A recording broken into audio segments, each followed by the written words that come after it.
வணக்கம். உலகவலம் நேசம் டிவி செய்திகள்.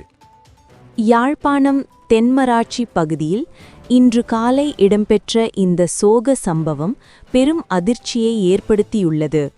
சட்டவிரோதமாக மணல் ஏற்றி வந்த உழவு இயந்திரத்தை தடுக்க சென்ற புலீஸ் உத்தியோகத்தர்கள் மீது அந்த இயந்திரம் நேரடியாக மோதியதாக தெரிவிக்கப்படுகிறது. இதன் விளைவாக 50 வயதுடைய ஹெட்டியாராச்சி கே அல்பேட் என்ற போலீஸ் உத்தியோகத்தர் சம்பவ இடத்திலேயே உயிரிழந்துள்ளார்.